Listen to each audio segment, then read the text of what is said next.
dans son plan, le Christ n'a pas prévu une église dominée par le diable ou dominée par le monde. Le Christ n'a pas prévu ça. Vous savez, le Christ n'a pas prévu une église dominée par le monde, dominée par Satan. Il n'a pas prévu ça. Qu'est-ce qu'il a prévu? Il a prévu une église triomphante. Il a prévu une église qui règne sur tout. C'est ce qu'il a prévu. Bienvenue à la table du Seigneur. Ouais! Oh là là. Maintenant, on va retourner dans Matthieu. Dans Matthieu 8, qu'on a lu tout à l'heure.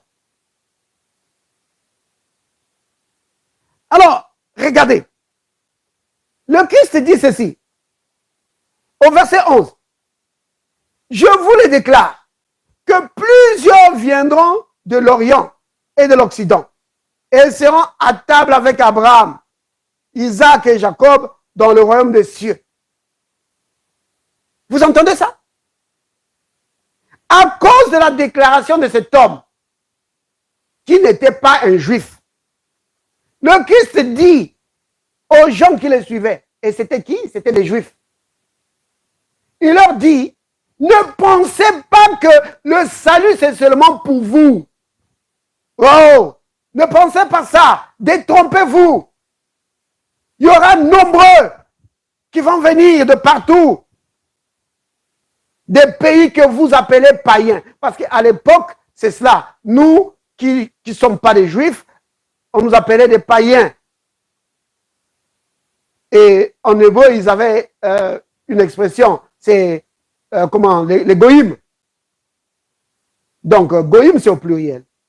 Donc, comme je disais, j'ai dit ça une fois. Et en hébreu, quand tu entends souvent im là, c'est pluriel. Donc, normalement, c'est goï. Et le pluriel, c'est goïm. Donc, les nations. Alors, les goïm, Jésus dit que les gens des nations vont venir et ils vont s'asseoir à la même table. Oui, avec Abraham, oui, avec Isaac et Jacob. Vous comprenez? Ça veut dire quoi ça? C'est la famille de Dieu, n'est-ce pas? C'est le conseil de Dieu. Bien-aimé. Parce qu'un juif ne pouvait pas s'imaginer ça, que les gens des nations pourront aussi s'asseoir à la même table avec leur ancêtre, avec le patriarche Abraham. Jésus dit que ce sera le cas. Qu'est-ce qu'il est en train d'annoncer ici? Il annonce ici l'avènement de l'Église. Que les Juifs et les non-Juifs vont s'asseoir à la même table. Oui. Que en Christ, Juifs et non-Juifs vont être réunis et vont s'asseoir à la même table. Maintenant, bien aimé, quand je dis à la même table, ne voyez pas juste une table où les gens sont assis. Mais ça veut dire que nous sommes ensemble. En Christ, nous sommes assis ensemble dans le conseil de Dieu. Comme dans une assemblée. Vous comprenez, bien aimé? Pour faire quoi? Pour juste nous regarder? Non. Pour prendre des décisions. Oui. C'est l'assemblée de Dieu, l'assemblée des saints. Oui, dans les lieux célestes. Maintenant, vous pouvez vous poser la question, mais comment est-ce que moi je peux être assis avec Abraham et Isaac et Jacob? Oh, ça sera certainement peut-être dans le ciel, quand nous serons un jour dans le ciel. Oui, c'est vrai. Mais ce n'est pas seulement ça. Cette écriture parle de notre position en Christ. Que quand tu entres en Christ, tu entres dans la famille de Dieu. Et tu es béni avec Abraham le croyant. Ça, c'est l'apôtre Paul qui le dit dans Galates chapitre 3. Vous voyez? Tous ceux qui croient en Christ sont bénis avec Abraham le croyant. Vous comprenez? Alors maintenant, nous sommes ensemble, assis à la même table. Vous comprenez, bien aimé? Déjà maintenant, nous sommes assis ensemble. Oui, assis dans la même assemblée. C'est pourquoi l'apôtre Paul dit ceci. Dans le livre des Éphésiens. Il dit dans Éphésiens chapitre 2. Il dit, dans Éphésiens 2, hein, verset 6. Je peux lire? Oui, tu peux lire. Éphésiens 2, verset 6. D'accord, je vais lire la parole du Seigneur. Éphésiens chapitre 2, verset 6. Il nous a ressuscités ensemble et il nous a fait asseoir ensemble dans le lieu céleste en Jésus-Christ. Vous entendez ça? Dieu nous a ressuscités ensemble. Avec qui? Avec Christ. Et nous a fait en soi ensemble avec Christ. Vous comprenez? Nous sommes assis ensemble avec Christ. Et qui est autour de la table? Il y a toi, il y a moi. Et il y a tous les autres saints des anciens temps. Comme Paul, comme Pierre, comme Abraham, comme Isaac. Tous assis ensemble. Ça veut dire quoi ça? Ça veut dire le lieu d'autorité, le lieu où les choses se décident. Que les gens qui sont assis dans cette assemblée-là, c'est les gens qui prennent des décisions. C'est-à-dire que quand ils prononcent la parole, leur parole a de l'effet. Vous comprenez? C'est le lieu d'autorité. Vous comprenez? C'est pourquoi nous avons autorité sur les démons. C'est pourquoi nous avons autorité sur les esprits impurs. C'est à cause de ça. Parce que nous sommes assis ensemble. Avec Christ. Et avec tous les saints de Dieu. Nous sommes assis ensemble. Dans l'assemblée des saints. Comme une assemblée, comment dire, là en France ou dans n'importe quel autre pays. Ils sont là pour prendre des décisions sur les affaires du pays. Donc, étant membre de cette assemblée des saints dans les lieux célestes, ta parole a de l'effet. Vous comprenez? Ta parole a de l'effet. C'est pourquoi le Christ dit ceci. Dans Matthieu 18, verset 18. Vous connaissez le passage, n'est-ce pas, bien-aimé? On a souvent parlé de cela. Mais on peut le lire. Toutes sortes de bénédictions dans le lieu céleste en Christ. Non. Matthieu 18, verset 18.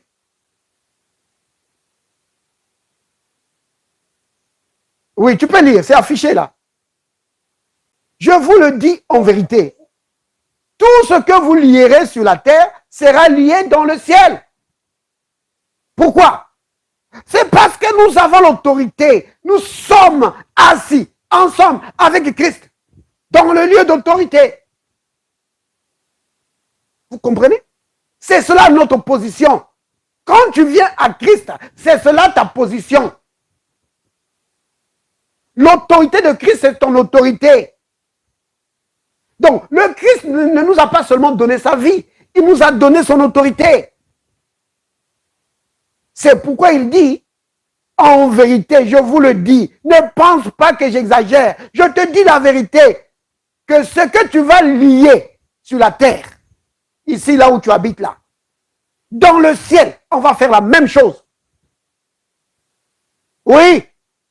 Et ce que tu vas délier sur la terre ici, là où tu habites, dans le ciel, on va faire la même chose. On va délier ça.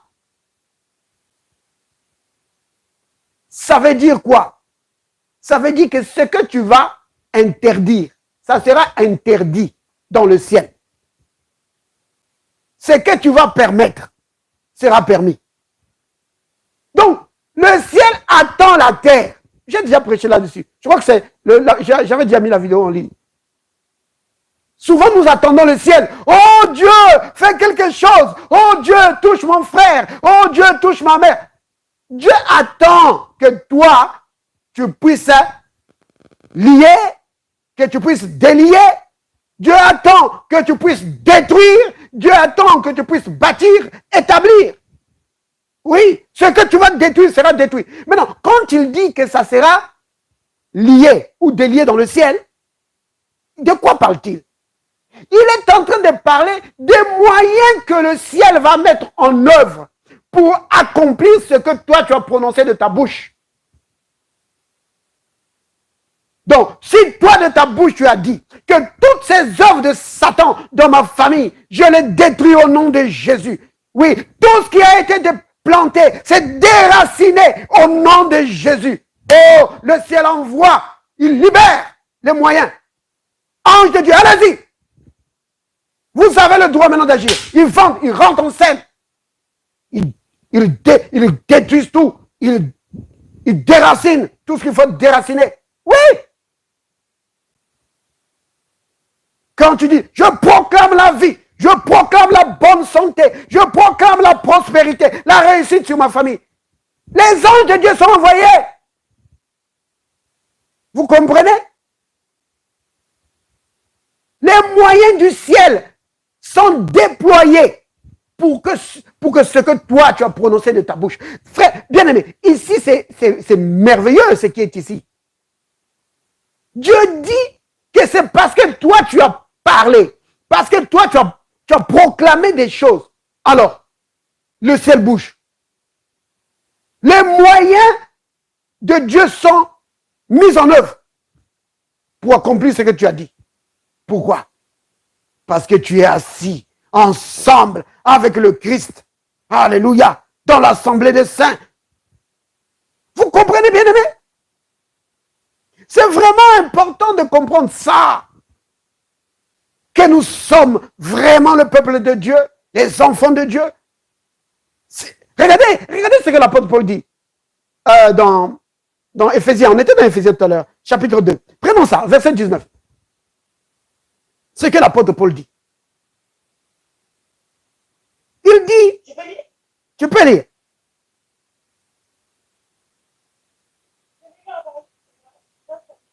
Lis un peu plus fort. Hein? Lis la parole du Seigneur. Éphésiens chapitre 2, verset 19. Ainsi donc, vous n'êtes plus des étrangers, ni des gens du dehors, mais vous êtes concitoyens des saints, gens de la maison de Dieu. Amen. Amen. Vous avez entendu? Tu n'es plus quelqu'un du dehors. Non.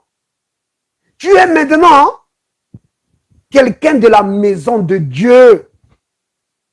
Oui. Tu es de la famille de Dieu. Concitoyen des saints. Quel saint? Abraham, Isaac, Jacob, Ésaïe, Jérémie, Paul, Pierre, Jean. Vous comprenez? Nous sommes tous concitoyens, c'est-à-dire assis à la même table. Oui, nous sommes assis à la même table. Ça veut dire quoi ça? Nous avons les mêmes droits, le même accès auprès de Dieu. Pour vivre la même vie. Pour accomplir les mêmes choses. Oh frère, c'est vrai ça? Ben oui. C'est pas moi qui dis ça, c'est Jésus qui dit ça. C'est Jésus qui le dit. Et Jésus, lui, va même plus loin. Prenez dans Jean 14, verset 12. Jésus dit, dans Jean chapitre 14, verset 12.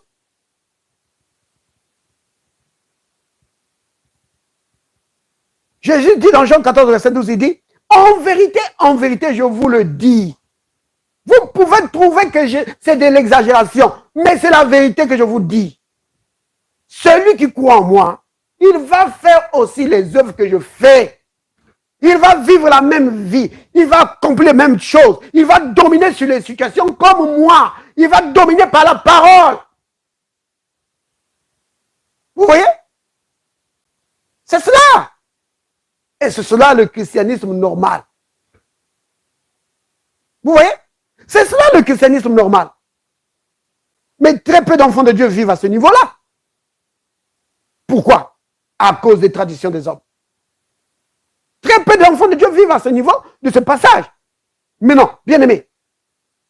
Certains vont trouver, oh, le frère, ils exagèrent. Mais on peut poser la question, est-ce que le Christ est un menteur? Bien aimé, est-ce que Jésus c'est un menteur? Je veux votre réponse. Est-ce que Jésus c'est un menteur?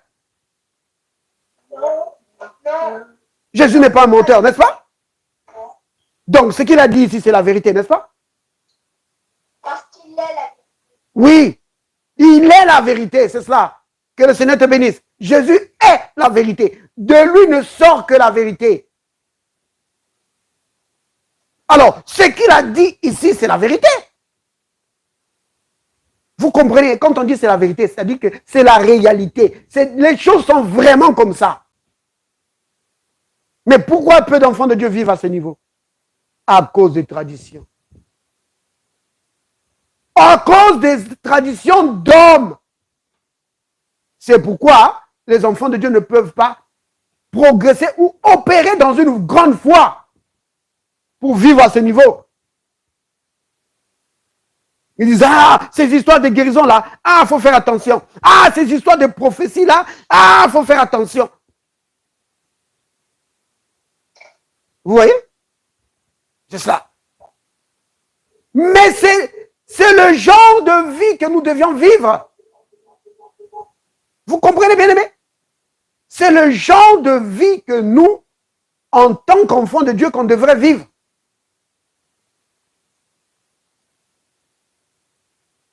Vous comprenez, bien aimé?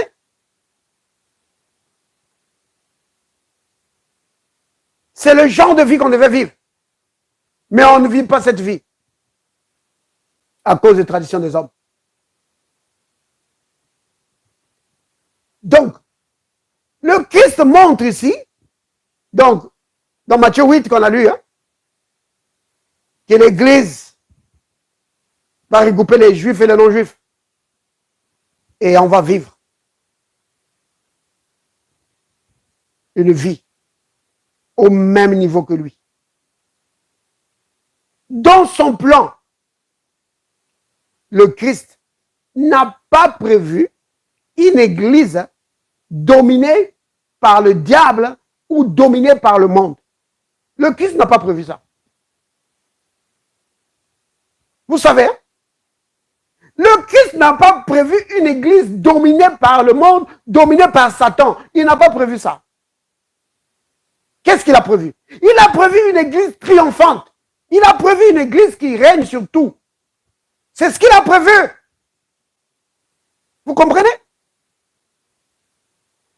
C'est pourquoi il dit dans Matthieu, chapitre 16. Vous connaissez ce passage. Matthieu 16. Le Christ dit ceci, alors qu'il parle à Simon. Donc, on peut prendre ce passage. Hein? Et je vais m'arrêter. Hein? Je vais m'arrêter bientôt là. Donc, Matthieu 16. Alors, verset 18. Le Christ dit, et moi, je te dis que tu es Pierre, et que sur cette pierre, je bâtirai mon église. Remarquez, hein, je bâtirai mon église. Donc, lui, le Christ, lui-même, il bâtit son église. Et les portes du séjour des morts, donc les puissances des ténèbres, les puissances de l'enfer, ne vont pas vaincre cette église-là. Ça, c'est le plan du Christ. C'est le plan de Dieu pour toi, mon frère, pour toi, ma soeur. C'est le plan de Dieu pour moi, pour chacun de nous. Vous comprenez? Oh, béni soit le nom du Seigneur. Je vais m'arrêter là. Bien-aimés, disons tous ensemble, Père, merci pour ton amour envers moi. Père, merci pour ton amour envers moi. Merci de m'avoir appelé à une vie de triomphe. Les puissances des ténèbres ne peuvent pas régner sur moi. Je vis dans la victoire du Christ. Je marche sur les serpents et les scorpions. Et sur toute la puissance de Satan. Rien ne peut me nuire. Au nom de Jésus. Amen. Soyez bénis, bien-aimés.